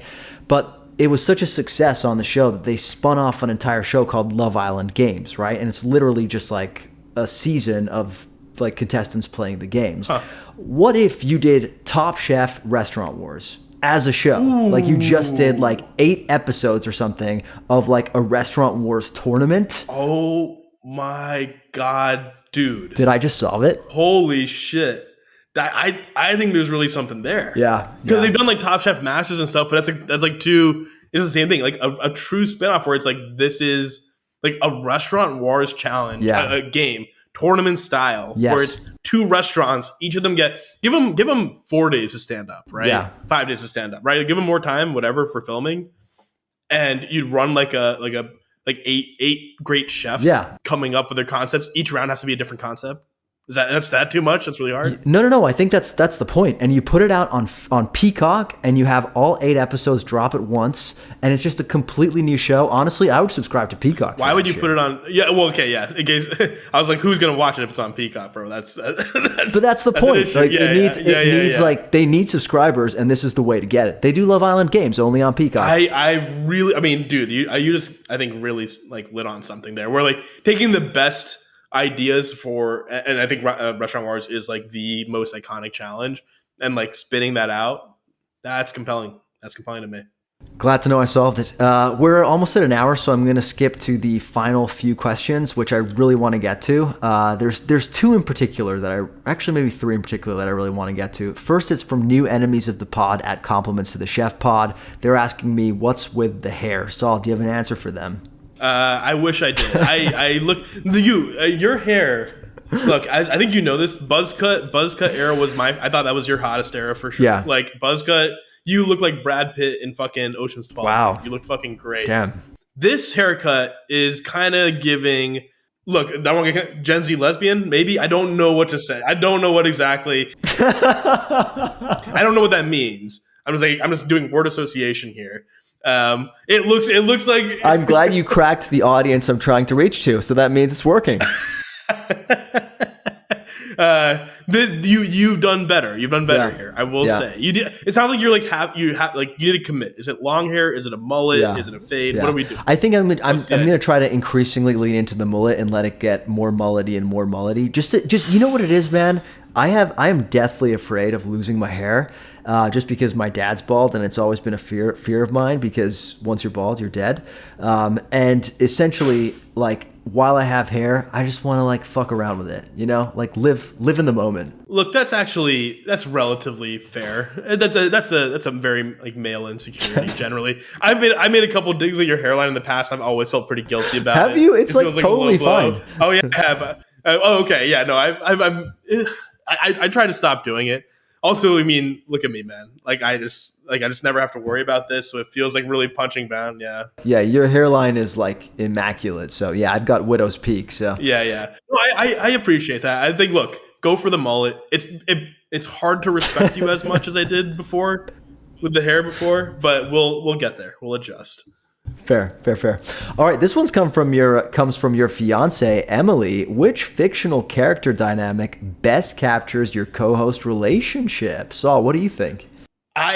So because I'm a New Girl guy, I had to go there immediately. That's more like we used to watch that show together. Yeah, and we could identify and those characters change over time. So I think we had early on we had a Nick and Schmidt kind of thing going on. I was your Nick, you were the Schmidt. All buttoned up and on trends. I'm vaguely alcoholic and kind of messy, but things are kind of working out. And then as we've changed over time, I think we've gotten some Winston in there with you. I think you've gotten a little sillier and goofier over time. I think I've gotten more Schmidt-like. Anyway, so I could go deep on that rabbit hole. The only other thing I could think of was I'm your gimp for this podcast specifically, where you just drag me out of the fucking chest to entertain you / the audience. It's not wrong. To make mine super topical, I actually think we're kind of like Sasha and Noah from Nobody Wants This. I just haven't quite identified which one's Sasha and which one's Noah. I actually think I might be Noah. I mean, I might be Sasha. I might be Sasha. And you might be Noah. It's funny. I think you're Sasha. I'm not sure if I'm Noah, dude. I think I might be Kristen Bell's sister. Oh, if anything. Yeah. We are Sasha and Kristen Bell's sister. I think that's right. Who are friends? Yes. Who are friends in the show? Yeah. So you're Kristen Bell's sister. I'm Sasha, and She's a little bit more self-centered than I'd like to think that I am, but she has this kind of. She has this edge to her, which I find to be kind of fun. And you have you definitely are the Sasha nerdiness and dorkiness, but also sweetheartness. I mean, I just thought he was the coolest guy on the show. That's why I said it. Yeah, this is exactly why. Yeah, sure, exactly. All right, He is. Another one from Emily. Okay, what advice do you have for using dating apps effectively as someone who found their partner on Hinge? Wow, you're just skipping ahead to all the Emily question, Emily trying to trap me into questions to answer on the podcast. / have you deleted the app? I literally that was gonna be my advice, which was don't use them. They're not. Yeah. I mean, that's not when we back in the day, right? When we were in 2015 using dating apps, that was when they first began, right? It was an entirely different sort of era of how they were seen and used. I think my profile bio when Emily matched with me was "I will ruin your life," just because I was fuck it, that's funny enough, and I'm not going to think about it. Turned out to be true. Sorry, Emily, but but I think it's just the honest advice. You have to be honest with yourself about what you want while still being open to what it's an adventure. Go on an adventure, be open to new shit, and then also probably just get off them and go outside. Yeah.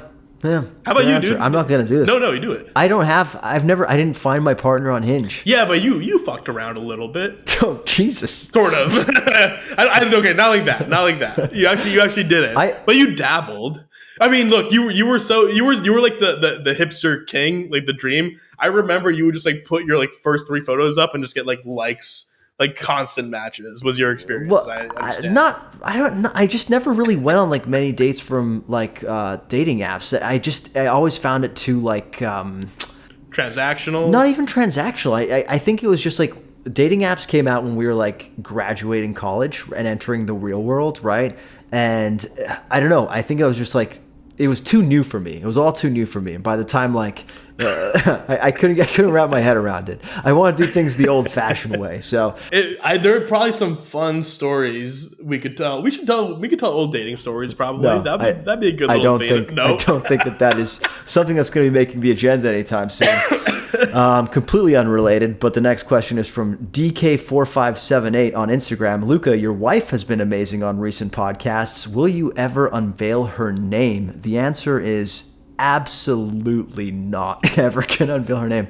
Actually, for eagle-eared listeners, I am pretty sure early podcasts I have said her name. Yeah, you have. And I don't think you edited it. Yeah. But this is we're 150. We're talking about early 20s, 30s. Yeah. It's probably when I said that. That's the real answer. The answer is the name is out there. All you got to do is go back and listen to all of our episodes.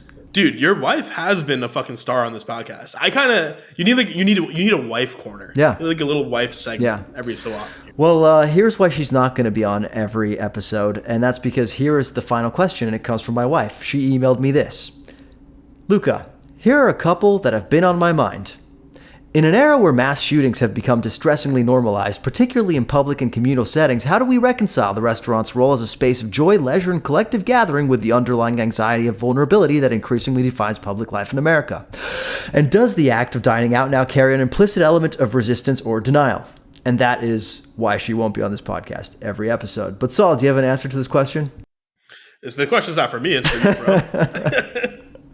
Look, I unfortunately don't have the answer to this question. All I can say is ChatGPT really did a number on this one. I appreciate your wife's commitment to making questions as like convoluted and uncomfortable as possible for you to answer.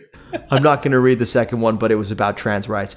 Saul, you did a great job, man. Just like you did the other 149 episodes.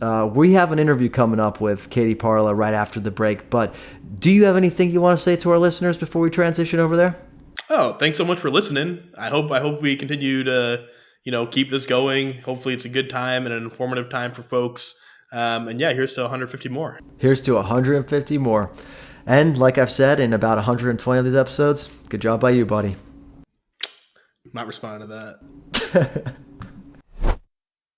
Dear listener, I made a deal with my wife. She let me start a food podcast and eat ungodly amounts of noodles, pizza, sandwiches, and more under two conditions. One is that I never utter her name. The other is that I find ways to be healthy outside of my work in food. Being the fantastic partner I am, I found a few ways to up my health game. I exercise almost every day. I try to sneak in salads for lunch whenever I can, and I only ever snack on healthy foods. The macadamia nut has become an essential part of my daily routine with the best omega 6:3 ratios in the nut game, 8 times better than pistachios and 20 times better than cashews. At houseofmacadamias.com, they've got a bunch of different macadamia products that you can enjoy, like savory and sweet snack packs and chocolate-covered snack bars. One of the problems with macadamias I've found is that they can be expensive, but I'm solving this for you, dear listener, because as of today,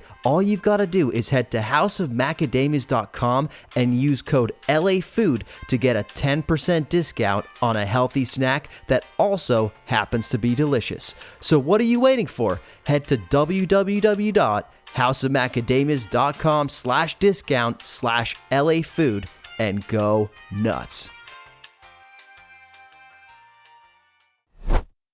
Dear listener, I am beyond stoked because today we are joined by perhaps the foremost authority on Italian food. I'm talking about the new author of the book Rome. It's Katie Parla. Katie, how you doing today? I'm good. Thank you for that very generous intro, Luca. I'll take it.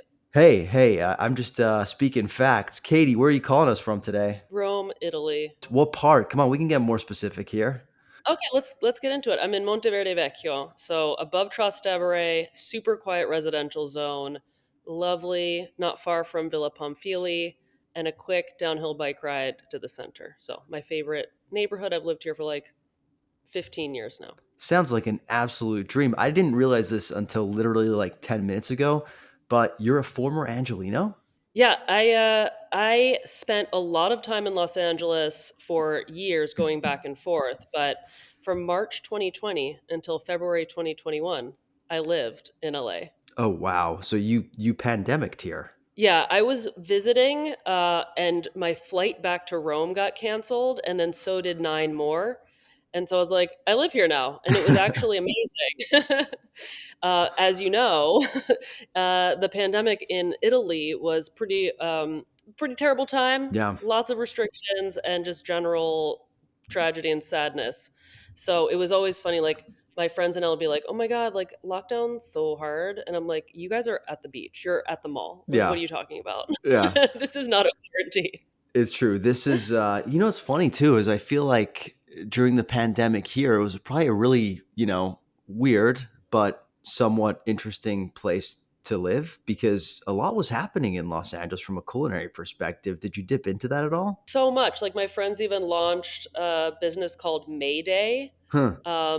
Like Chris Croner, was famous for his Oakland burger place, got into like the fish game and like home delivery of really exquisite fish from Lake Ventura.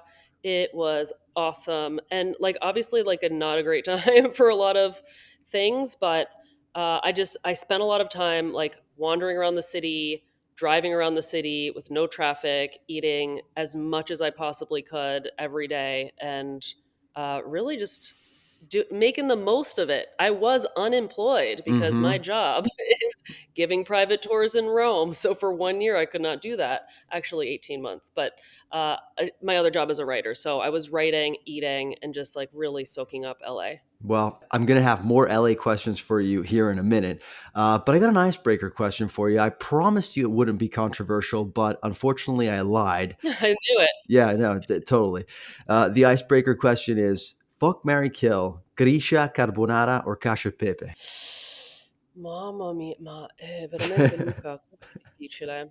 I did I'm this to gonna. you because you're a Roma fan. I know.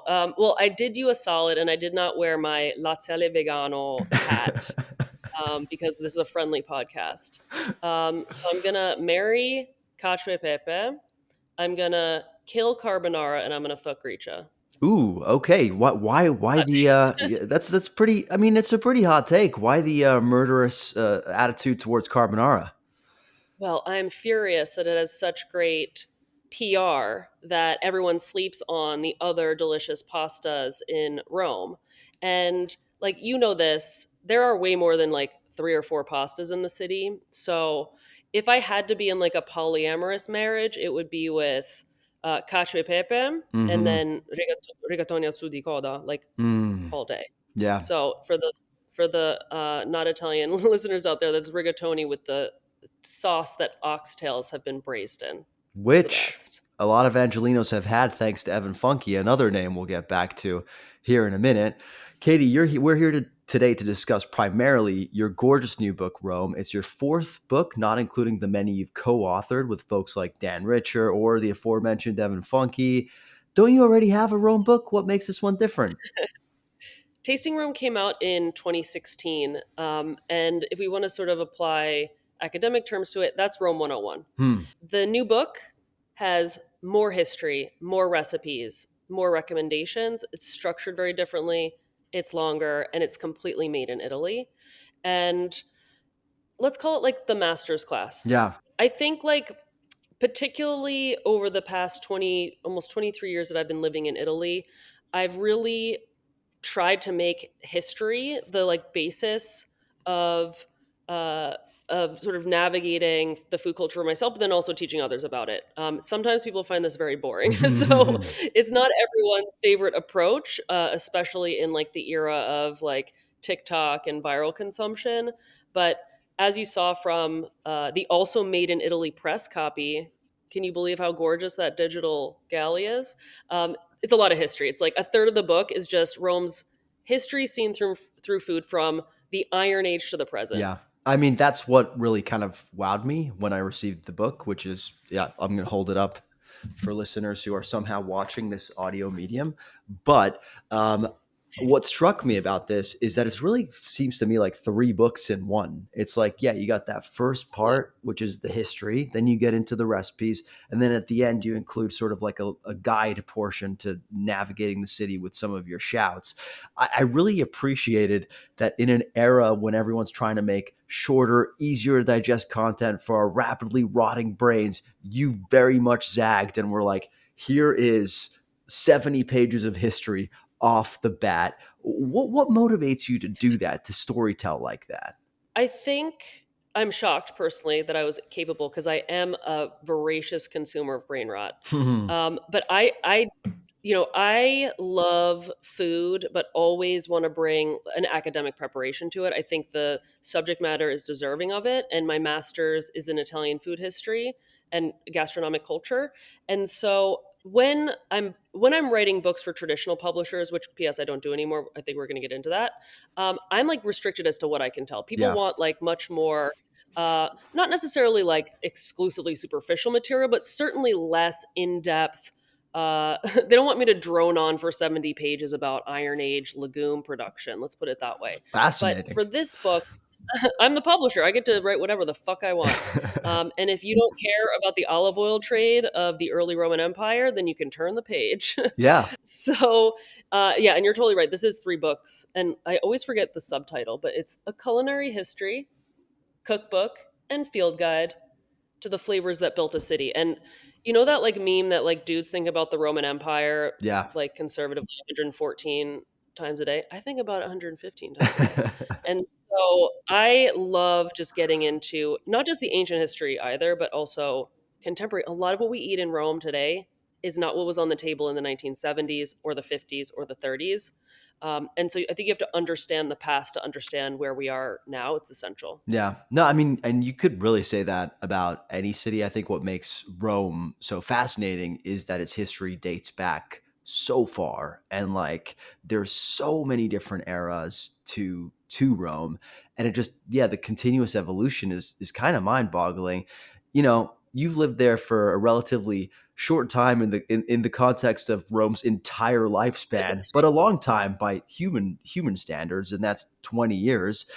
That seems like a pretty good like time to have a great handle on the place. But I'm curious, like as you really dug into this master's course and packaging it for people, was there anything new that you learned that even you were like, holy shit, I did not know this? Yeah, there are so many stories that especially bakers have Hmm. of even just as recently as 30, 35 years ago of their role in like midday as the cooks for trattoria. So before all the trattoria in Rome got like full kitchens, Mm-hmm. the forni, or bread bakeries of Rome, also served as the city's ovens. In fact, forno is the word that we use in Rome to describe a bread bakery, but it's also the literal word for oven, and it's not used in all Italian contexts. And so places like Armando al Pantheon would send their secondi out in trays to the bakery, and then they go pick it up after the meat was roasted with the residual heat following bread baking. Or, I stood with Pierluigi Roscioli outside of his family bakery, Antico Forno Roscioli, and he showed me where he used to shovel charcoal into the basement. Hmm. Now everything is gas and electric, but at that time, which was 40 years ago, they were still cooking for not just the trattoria, but also for the neighbors, people who in the center of Rome, a place that is so gentrified and so wealthy now, not everyone had kitchens at home. Mm-hmm. And their deli, which is now this like super delicious but also quite bougie like restaurant deli situation, used to be your classic alimentari that sold pigeon feed Wow. for the neighbors who raised pigeons on their roof for food. We're talking as recently as 25 years ago. Wow. So these are just a few of the stories where you're standing in a place that you feel like, it's been like this since the post-war period. There can't been that dramatic of a shift, but in fact, every quarter century we're undergoing these like pretty massive paradigm shifts in the way that the even the center of town is experienced and the way that people interact with food there. Yeah, no, I was reading the like intro to your book where you're talking about your experience with Rome, and you talk about 96 being your first time there, and that was very much like, my growing up era in Rome. And you described the city as like super gritty back then. And I think that's really interesting. Like, you kind of think of Rome as this like monolithic, literally it's got like things that have been there since the Iron Ages, and yet in a city like Rome, you're experiencing these changes from decade to decade in a real way. Like, you just blew my mind. I had no idea that as recently as like the year 2000, Roscioli was still, doing pigeon related activities. Totally. What neighborhood did you grow up in? Piazza Bologna. Ecco perché sei Yeah. laziale. Sì. Exactly. Um, Yeah, dear listener, in case you haven't picked up on it yet, Katie and I support rival soccer teams. So if we don't end this podcast screaming at each other, we're going to consider that a win. Now, one thing I have not come across yet in your book, I'm not sure if it's in there, but I have heard you talk about it in the past, are some of these like weird food trends that take over the city, and sometimes for way too long. Sometimes they're Italian food trends like a trapizzino, or Italian coded trends like a trapizzino, or poke, which I understand has like had a really weird life in Italy. yeah. What's the latest trend gripping the city? Well, I will just say that there are a few words that are used to describe international cuisines in Italian that are not accurate to their original Hmm. context. Poke in Rome is not poke, although there's a lot of labeling and branding that would suggest that it is. Also, taco means something else in Rome. What I'm so curious. I have to ask, as an Angelino, what does taco mean in Rome? It means any like round dough disc with stuff on top of it, completely devoid of seasoning, salt, acid, or texture contrasts. Wow. It's troubling, which is why when I'm in LA, I almost exclusively eat tacos, of course. But there are a couple of exceptions. There's some actually two excellent places in Rome for tacos, but we're talking about food trends now. So the trends that are like I think interesting and relevant because they're part of a natural evolution are like the trapezzino, which is a pizza pita filled with generally Roman or Italian mains. There's one Eritrean filling called zigani, which is a reflection of the colonial period. And then you've got supli, which like when you were growing up in Rome, you wouldn't have to say like, give me a supli classico. It was implied that your rice croquette Hmm. was going to have the same flavor as everyone else's rice croquette. Classic was implied.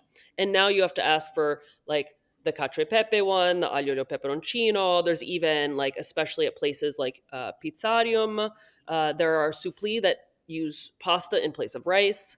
And Hmm. so lots of almost like Neapolitan frittatina inspired things. And I think those are interesting food trends. The things that are like not great are like the steamed bao buns that seem to be on like a lot of the small plates spots Hmm.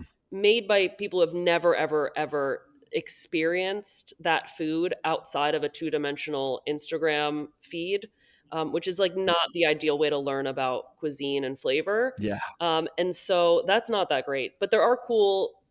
I mean, we call them trends until they become part of the fabric of the city's cuisine. But like the like small plates, like wine bars that are drawing from different regional ingredients and just kind of repackaging them in a way that's interesting, pulling together a few ingredients into a new dish.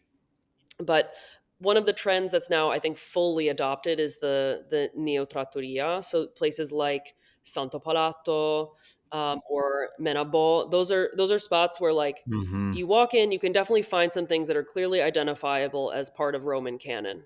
But then they're also riffing on certain flavors or swapping out like uh, pasta for a legume, ways that aren't like pushing the evolution of cuisine forward in like a useless way. They're like the point is for things to be delicious. They're just like a little different. Yeah. Therefore, a more modern audience that's a little more, adventurous or what? Absolutely. Absolutely. I Yeah. mean, you will see octogenarians eating at Santo Palato. They're like super wealthy, well traveled people. But generally speaking, the clientele for these places is like people who earn a decent stipendio from the age of like 35 to 55. And have you seen that type of nail trattoria make its way to the United States? Well, I'm sure that I have. It's always so hard for me to like remember past experiences. Every day I'm a Yeah. clean slate. That's like a really healthy way to live. But I know, right? But let me think like, I don't know, I think a place like maybe Luca in Lancaster, for example, Hmm. just to cite one, it's like you can get like an Amaro cocktail there, and you can get something that's like, just straight cacio e pepe, but then also things that kind of blend local ingredients in ways that have the spirit of your everyday comfort food, but might not be recognizable to like a Roman. No, that's good to know. Because I'm thinking of here in Los Angeles, and I feel like there are some of these more like modern, but and attempting to be a little bit more approachable restaurants that might be described as nail trattoria, but it's kind of hard to make a line between what's just Italian food repurposed for the American palate and what is actually borrowing from this nail trattoria tradition. It's also hard to have a neo trattoria in a context where there wasn't the trattoria tradition in the first place. And Correct. the trattoria, in fact, is also the product of evolution. There were no trattoria before the post-war period, and every single place in Rome that says like trattoria da so and so from 1922, there was no trattoria there. There was an osteria, like a tavern, and then they Hmm. rebranded when dining shifted in the post-war period. But like this idea of going men and women and children like going to eat out at a restaurant type situation was not a thing until after the Second World War. And so it's natural that something that's like so young and also adapted over just the past decades would react to modern needs, which are Yeah. budgetary and trend driven, just like everywhere else. Well, you just said a word that a lot of Angelinos know, which is osteria, because we have Osteria Mozza here, which is one of the most popular Italian restaurants, which is not your traditional osteria. So, could you just kind of like give our listeners a little bit of a like what is the distinction between an osteria and a trattoria, and what they know as Osteria Mozza?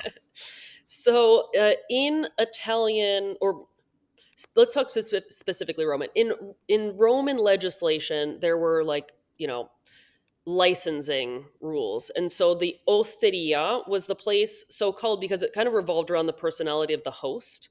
And that's where Mm-hmm. you often brought your own food and you were served a lot of alcohol. Hmm. Romans no longer drink as heavily as they used to before the war. But this is a place where you go and get drunk and you'd bring your own food. And there were things like cacio e pepe, aglio olio peperoncino that were like fast to make so that you can send out quick dishes to your drunk patrons to keep them drinking. But there wasn't the idea of like a traditional menu or a formal kitchen at all.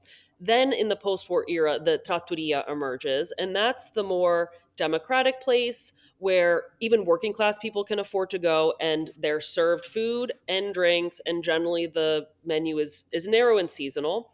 And there are even signature dishes that are unique to one place and one place only. A good example of this is like, Trattoria al Moro has the spaghetti alla Moro, which is like carbonara, but instead of guanciale, they use pancetta, and then there's like no black pepper, but there is chili.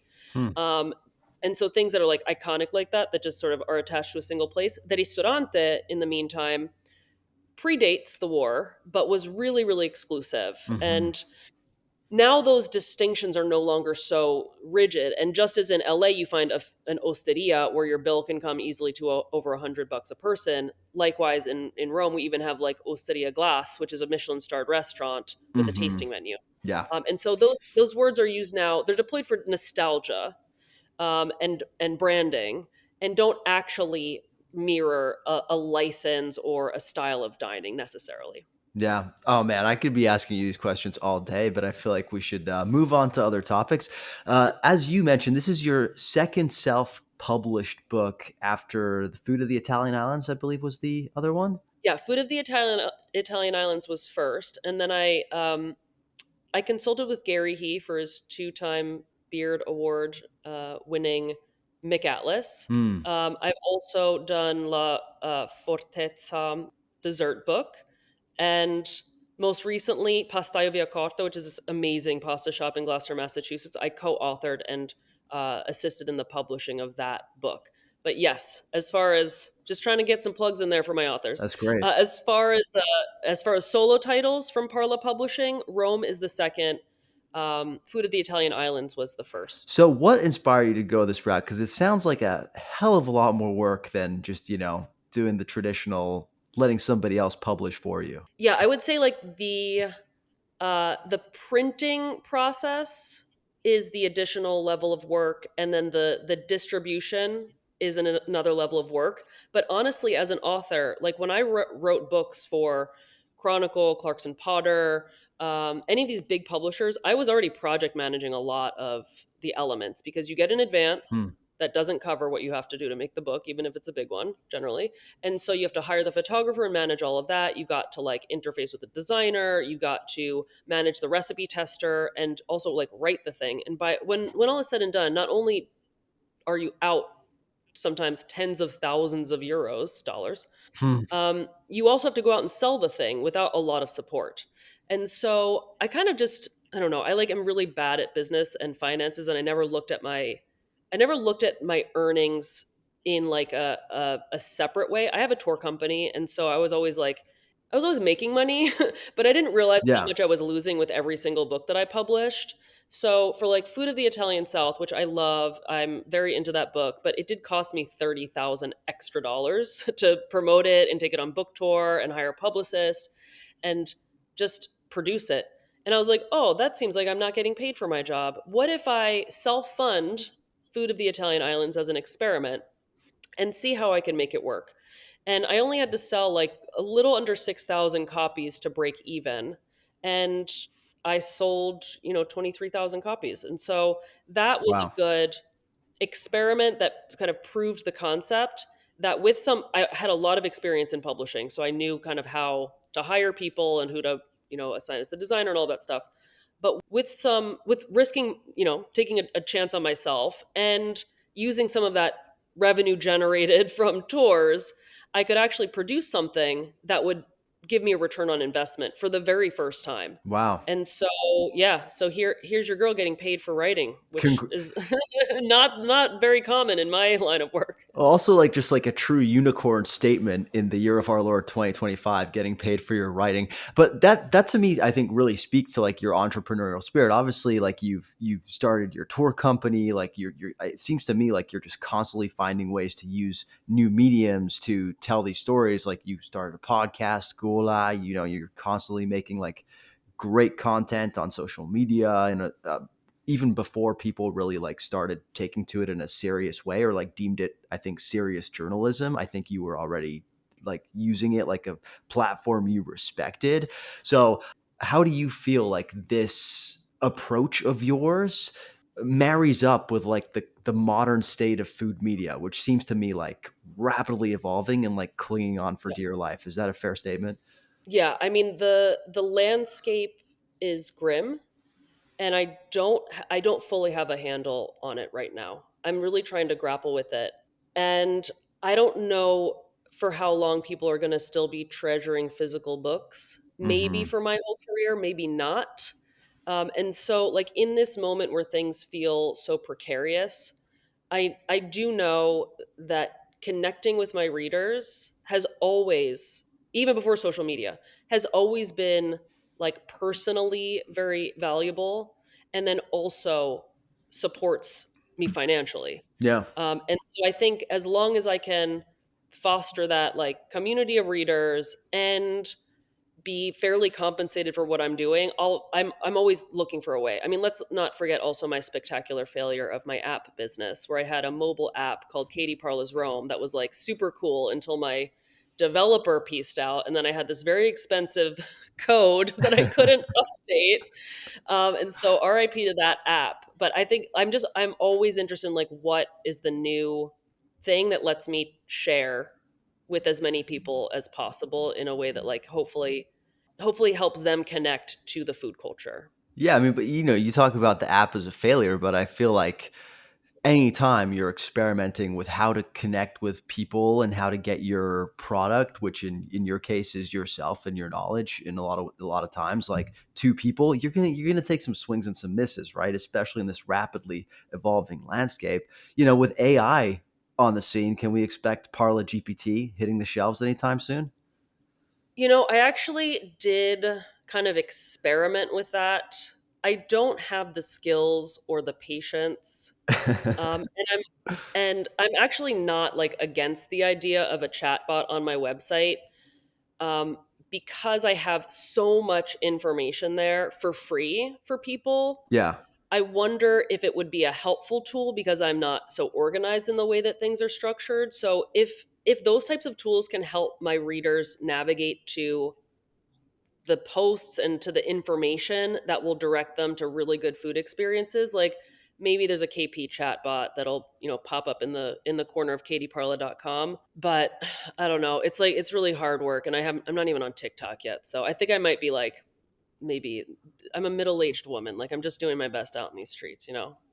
You're doing great. I mean, especially considering you've lived in Italy for 20 years, to not like let the Italian apathy get to you in the way of just like saying, "Yeah, this is good enough." Luca, you must have gone away for so long because everyone's hustling. Everyone's got three side hustles. There's no like contratto a tempo indeterminato. Like everyone's got to do 50 things. And I always push back against, like I give a lot of tours, people like, oh my God, like the Dolce Vita is so, I'm like, yeah, Yeah. like that's not for everybody, by the way. That's for the rich. So actually people they're out like making connections with their barista, and they have their favorite trattoria because that's the way that they connect with people to get through like the actual very difficult process of affording to live in an Italian city. So the Dolce Vita thing is like very tired, of course, but also I think doesn't Yeah. accurately represent like what's actually happening on the ground. No, yeah, that's a fair point. I think of just my cousin who has like 6 jobs right now. Oh Um, no, poverino. yeah. Well, I think he likes it, so, Oh, good. I think he enjoys the hustle, Great. so, yeah, he's a great phone salesman, actually, if you're ever in the market for a new cell phone, I'll point you in his direction in loud. Right on. Well, hey, speaking of the books you've worked on and to make this LA relevant, because honestly, you don't know this, Katie, but this is our 150th episode. Getting to talk to Oh you, my God, auguri. grazie mille. Getting to talk to you about my favorite city other than Los Angeles is a true treat for me. But I also want to give our listeners some LA value. So you worked on the Do book it. American Sfollino with LA's very own Evan Funke, who's become kind of the guy when it comes to pasta in the US. Having worked closely with him, what do you think resonates about the way Evan does pasta and Italian food?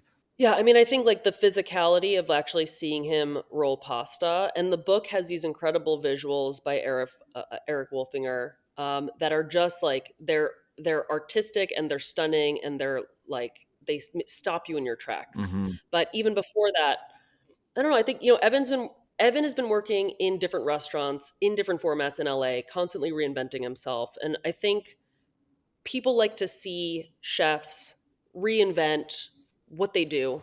And so whether it's like a Mother Wolf situation or earlier Felix, these are places that like also feel trendy, they feel of the city, of the moment.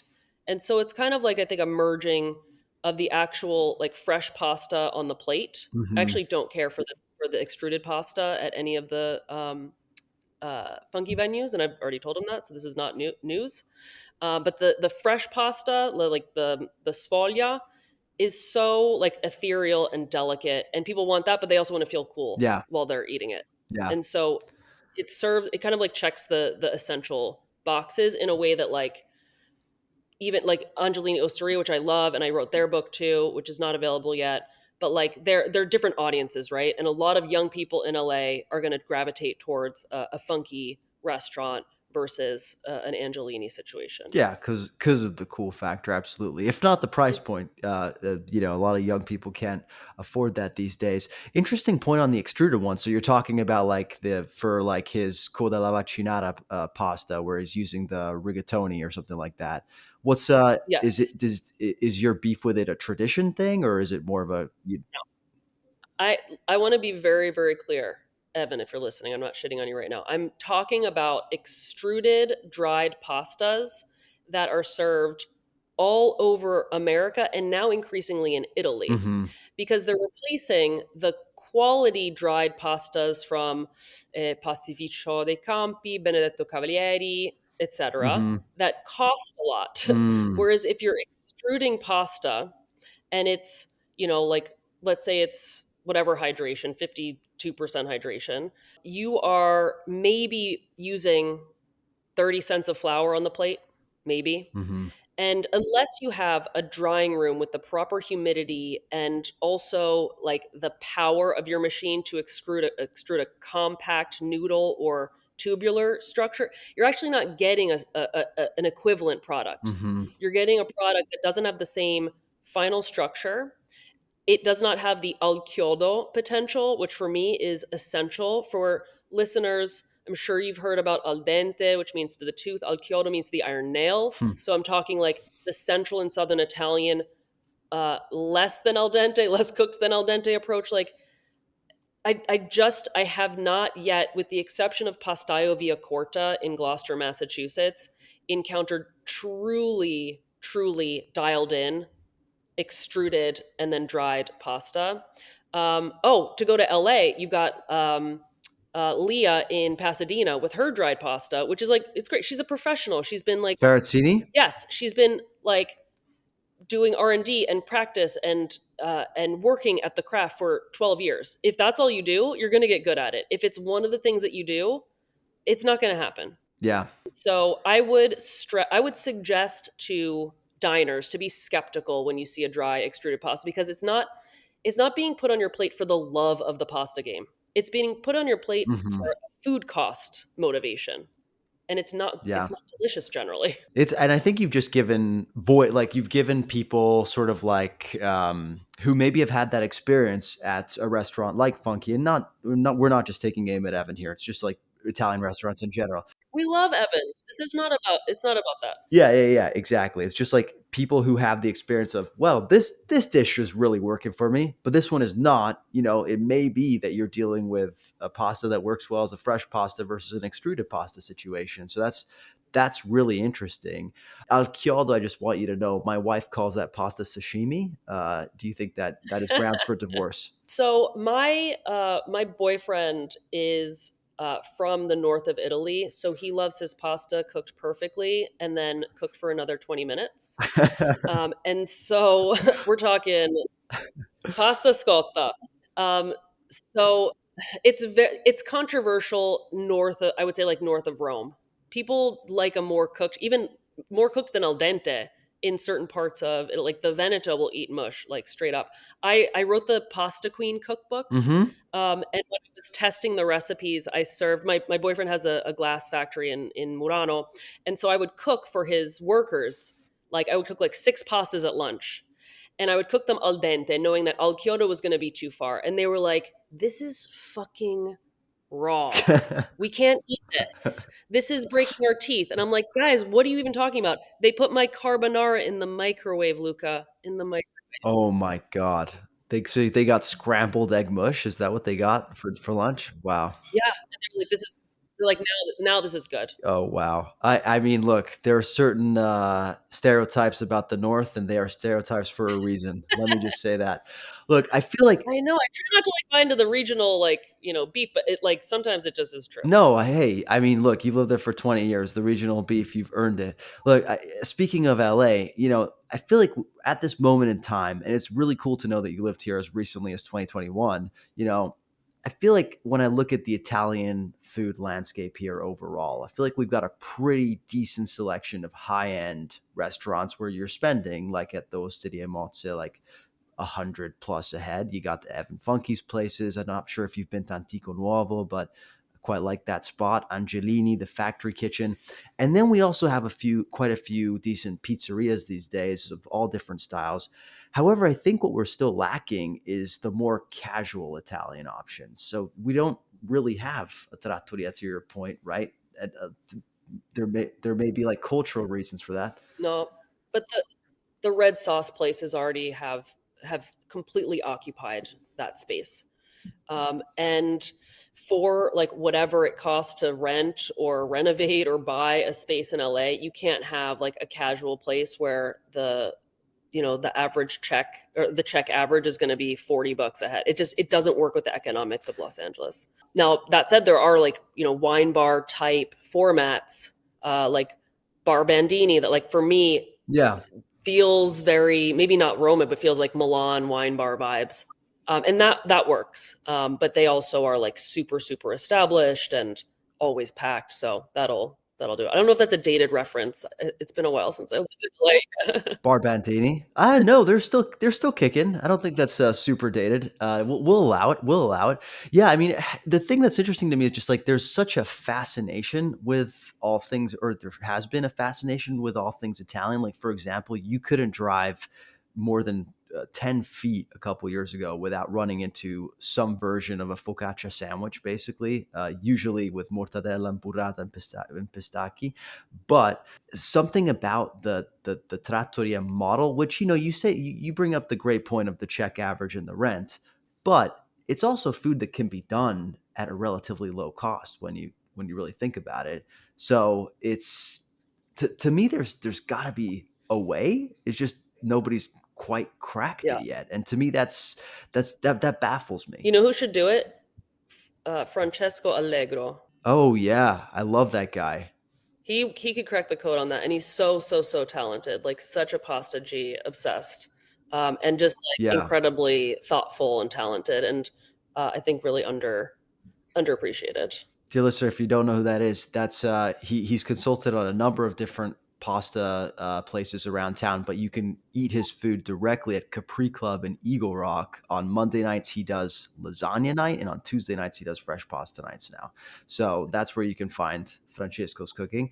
Now, I want to pick your brain specifically on Italy because we have an Italy in LA, and I've heard some of your epic Italy rants in the past. But I just am what is your beef with Italy? Um, I don't I don't know if it's a beef with Italy. Okay, no, it is a beef with Italy. I I devote my entire life to promoting the sensibilities and ideals that go into the hard work of artisan food production. And so when I visit Italy, I can instantly spot a quality product made by real people working hard, not using exploited labor. And to see those brands alongside giant industrial brands that have historically leveraged plausible deniability to not deal with labor issues Hmm. or pollution issues, especially in the tomato space, it doesn't feel like a brand I want to support, right? And Italy is one of the most clever inventions ever. It took the sort of Best Buy big box concept and applied it to food, but did it in a way that exploits the made in Italy concept, which everyone associates with quality. Not everything made in Italy is of high quality. And nor do we need to be importing to California, which has some of the most incredible food in the whole freaking world, Hmm. canned tomatoes or like the litany of ingredients that are imported, because there's so much great stuff that can come from the state without the enormous carbon footprint. So the beef with Italy is simply the confusion that's implicit in putting quality brands and industrial brands side by side. But it's a brilliant concept, and there's so much vertical integration. And I think most people still think that it's a Batali and Bastianich invention, but in fact, the founders are the Farinetti family. They're brilliant entrepreneurs, Yeah. and so they've just been very good at partnering with brands like Molino Marino, and which is a great family-owned company, and like really growing those companies, but also making money off of every slice of pizza, in addition to the retail sale, also in the cost of flour. So I mean that's how business is done. So can't get mad at that. But It also is like a very Italian thing. I feel like for example, like I'm thinking of like the Vera Pizza Napoletana, the certification, right? With like ties to the Caputo family, and the newer, Pinza, which seems to be essentially a racket run by the Di Marco flour company. Those are my words, not yours. popping off. It's popping off, but it seems to me like the same thing, where it's just like Italians have this way of finding a way to be like, well, yeah, you could get this in your country, but you got to get it from ours if you really want to have our product. It's same with the DOP certification and things like that, right? What's Yeah. like, how can our listeners detect bullshit when it comes to this kind of stuff? It's so difficult. So my like foolproof. Okay, so there's a company based in the Bronx called Gustiamo.com. Hmm. If a product is sold by Gustiamo.com, that product has been vetted every single year for quality and labor practices. And there's no bullshit. We're talking like dozens of brands, not hundreds or thousands. If there's a huge marketing campaign behind a product, it probably is not run by people who are busy making food. I don't know. It's really difficult. I always recommend, like, especially when you're shopping for tomatoes, turn the can around and Google the name of not the brand, but the company that's packaging it. Go on google.it and then search notizie or news. And like 9 times out of 10, you'll come up with like a story about pollution or labor practices. And then like it depends on what your sensibilities are. But if you don't want to buy food that employs both of those things, buy Bianco di Napoli tomatoes made in California. Yeah. Yeah, otherwise it's really challenging. And DOP and like IGT and IGP and all these things like don't necessarily mean quality. They mean the product is made according to geographical space and certain practices. It's not a quality assurance. Yeah. And Necessarily. that's often conflated. Also, good thing to know when you're looking Never at buy Italian mozzarella ever in America. It's old.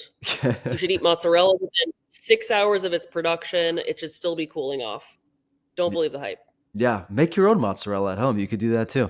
Caputo, I'm sorry to interrupt. Caputo Brothers in Pennsylvania, Montgomery County, will sell cultured mozzarella curds, and you can do it at home. Wow, good to know. And honestly, like I've got my friend Daniele makes his own mozzarella in a pinch at home, Oh, and Daniele Udici. yeah, there you go. Yeah, he Amazing. does that thing in his sleep, so it's possible you could do it. Katie, you've been so generous with your time. My final question for you is also LA related. When in LA, what are 3 restaurants you love to visit?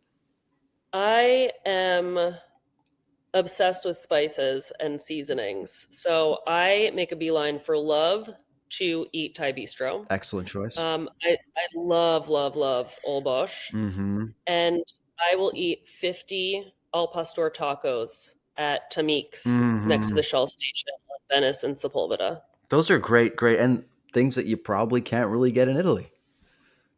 True. Yeah. Accurate. Katie, thank you so much for making the time for us. Where can people find you? Where can they buy your beautiful book? Tell us. The book is available for pre-order, and then when it comes out, it will be available at Now Serving LA, as well as other select independent bookshops throughout the country. It is also available, signed copies are available on my website, shop.katieparla.com. And in addition to the standard edition, there's also a special edition with a slipcase and a Ooh. unique cover featuring an amphora, which is a symbol of Testaccio, an important food archaeology district. And I will be going on a nationwide book tour in January, and I will be in Los Angeles. No way. So you're going to be in LA in January. Hey, you know it. Good to know. And Now Serving, we love Ken and that team, so everybody should buy it from them. And yeah, as I said, it's beautiful, it's fascinating, and for me, it's a trip down memory lane. So thank you so much for making it, and thank you for making the time for us. And Forza Lazio sempre. Dai, Lazio Partonale. È troppo?